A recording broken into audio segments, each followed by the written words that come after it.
Сайн бацхан уу, Төмөр Баатар байна. Тэгээ өнөөдөр өөрийнхөө амьдралын 10 дууг та бүхэндээ танилцуулах гэж байна.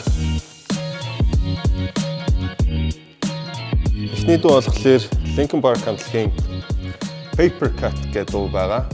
Тэгээ яагаад Paper Cut-ыг сонгож ийн вэ гэхлээр манай ээж анх надад нэг компьютер авч өгсөн Pentium 3. Тэгээ тэр компьютер дотор нь дуунууд байсан. Тэгээд ер нь бол Linkin Park-ийн Paper Cut, In the End, Crawling гэх 3 дуу байсан. Тэгээд хамгийн дуртай нь Paper Cut байсан. Тэгээд ер нь бол миний амьдралын гэдэг утгаараа хамгийн анх яг ингэж фэн болж сонссон хамтлагийнхаа дууг ер нь хүргэе гэж утсан юм аа. За тэгээ бас Chester Bennington өөд болоход ер нь л анх удаага жоохон шаналж утсан байгаа.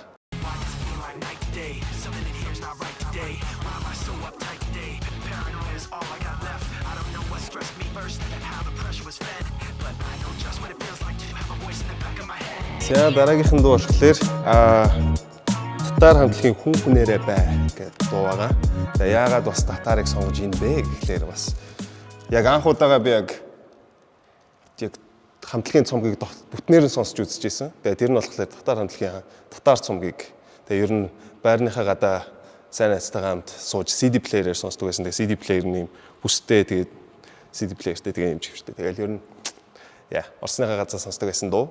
Тэгээ яс яг татарын нөгөө заяа төмөр замд би өөрөө төмөр замд амьдардаг байсан. Тэгээ манай уртлын байр байлуу да. Тэгээд ер нь байнга заяа маяатай таардаг. Тэгээд ер нь fanboy moments. Хамгийн анхны fanboy moments яг тэр үед. Одоо тэгэхээр ер нь бол нэг 2 дугаар ангитай байсан гэсэн үг. Тэгэхээр нэг 10 гаруй жилийн 20 жилийн өмнө. 19-20 жилийн өмнө гэсэн үг.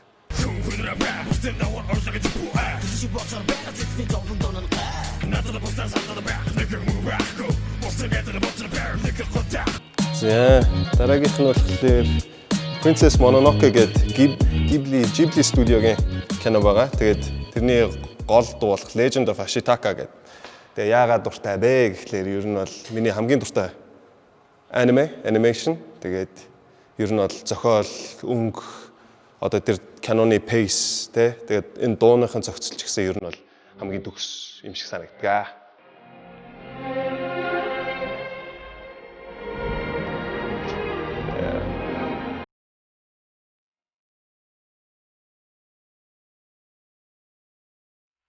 Гэхдээ ер нь бол би яг өөрөө бол сонсч өгүүлж ирсэн соо.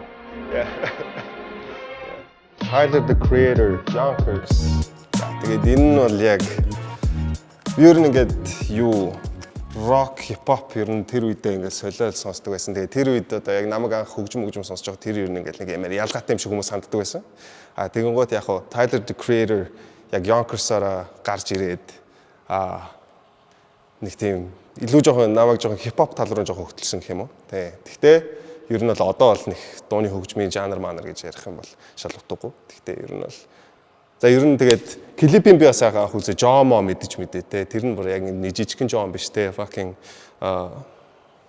нөгөө дулаан орны нэг юм новшин Жомо мэдэж мэдээ. Тэгээд тэрнээс бас яг тийм тэрийг үзчихээ би ер нь бас ер нь юм weird stuff те. Сонин shit ер нь бас гоё явах юм байна гэдэг талаас нь ер нь жоохон бас яг арай нэг өөр чиглэлтэй, арай нэг тийм traditional уламжлалтаас жоохон өөр тийм санагдчихсан.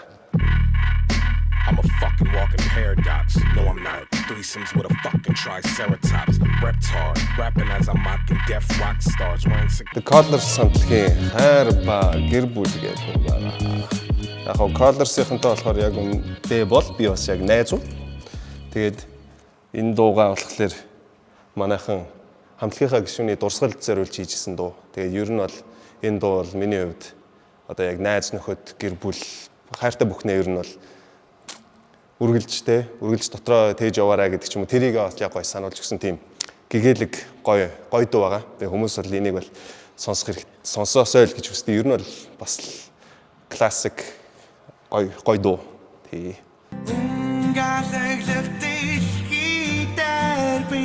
Үртөлөн ирээд буцах та үлгинос авсгүртэл амдэна урд бишин айлэлэн үргэвчэнд харусал хоёр хамтар алаглан багцсан. За дараагийн дуу нь болохоор Kendrick Lamar-ийн Sing About Me, I'm Dying of Thirst гэдэг дуу байгаа. За энэ дууг болохоор яагаад сонгож ийн вэ гэхлээр миний хувьд бол энэ бол яг кино шиг дуу байгаа. Тэгээ өөрөө яг энэ альбом нь болохоор Kendrick Lamar-ын A Good Kid, Mad City гэдэг цомгонд байдаг. Тэгээ тэрийг болохоор Kendrick Lamar өөрөө болохоор богино хэмжээний кино by Kendrick Lamar. Kendrick Lamar-ын богино хэмжээний кино гэж яг дууны цомог гэж үзэхээс илүү богино хэмжээний кино гэж тодорхойлсон байдаг ба.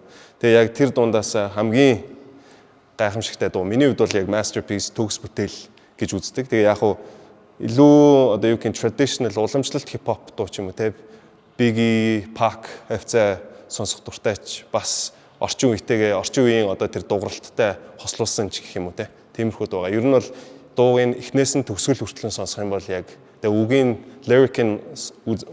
яг давхар уншаад сонсох юм бол яг хуу бас яг тэр Kendrick Lamar-ын амьдралын эсвэл амьдралд нь байсан хүмүүсийн тухай гардаг тийм хипхоп дуу байгаа. I woke up this morning and figured I'd call you in case I'm not here tomorrow. I'm hoping that I can borrow a piece of mind. I'm behind on what's really important. Frank Ocean. Frank Ocean-ы дуунаас би яг үндэ сонгох гэж бас нэлээд суусан. Тэгээ ер нь бүх нэлээд их дуунд нь дуртай хайртай. Ягаад White Ferrari-г сонгож ийн бэ гэхэлэр энэ болохоор Blonde гэдэг цомгийнхэн дуу байгаа. Тэгээ White Ferrari-г сонгосон шалтгаан нь болохоор ер нь бол хамгийн одоо юу гэх юм одоо яг Frank Ocean-ыг би одоо нэг Channel Orange гэдэг цомгоос нь хойш сонссон. Тэр нь одоо 8 жилийн өмнө гарлуу да. Тэгээ ер нь бол миний 20-од насны амьдрал одоо юу гэх юм Frank Ocean-тэй ер нь бол нэлээд холбоотой. Тэгээ дууных нь утгах нь ч гэх юм уу тэр нь одоо яг тэр дурсамж талаасаа бол White Ferrari гэдэг дуу нь холбогдсон болохоор yeah. Had a good time. 16, how was I supposed to know? And you know I let you out. Blaze гэмтваа харцангуу ер нь бол залуучууд нэлээд сонсдог байх. Тэгээ бас хүмүүс нэг тэр болгон мэдэхгүй байхаа. Энэ болохоор The Blaze гэмтлийн Territory гэдэг дуу. Тэгээд яг хуу хамгийн анх миний анхаарлыг татсан юм нь болохоор клип нь.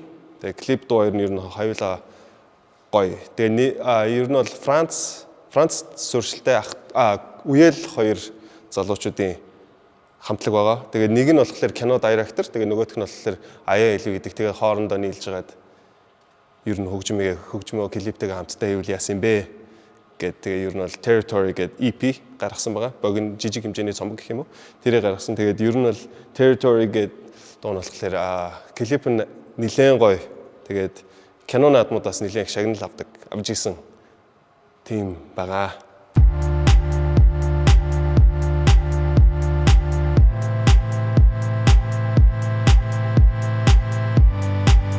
Kanye West-ийн Jesus гэдэг цомогных нь A Minute гэдэг байгаа. За тэгээд Kanye West-ийн дууг бол бас сонгох гэж боо юм болсон. Тэгээд яагаад гэвэл Kanye West бол одоо миний хувьд бол Michael Jackson шиг хүн байгаа. За ихэнх хүмүүс зарим одоо Community аав ээж энэ төр бол Michael Jackson бол тэр хүмүүсийн greatest artist байд. Одоо хамгийн дуртай агуу артист байдаг бол миний хувьд бол Kanye West бол орчин цагийн хамгийн агуу артист гэж бодлоо.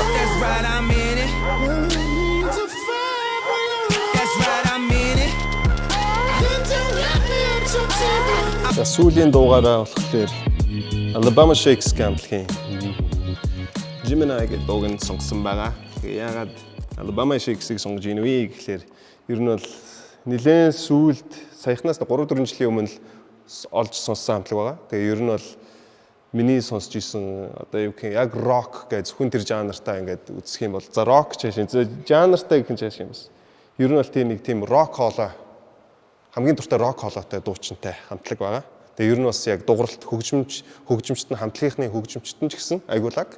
Тэгээ ер нь бол энэ Gemini гэдэг дуу нь болохоор жоохон psychedelic талын.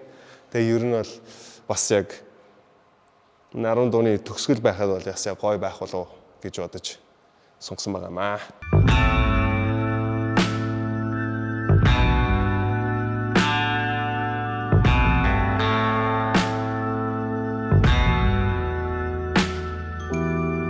За энэ 10 дуу миний амьдралын шилдэг 10 дуу байлаа. Тэгээд бүгдээрийн тухтай бас сонсч үзээрэй. Тэгээ ер нь бүгдээрээ гоё гоё дуунууд. Тэгээд баярлалаа. Peace out.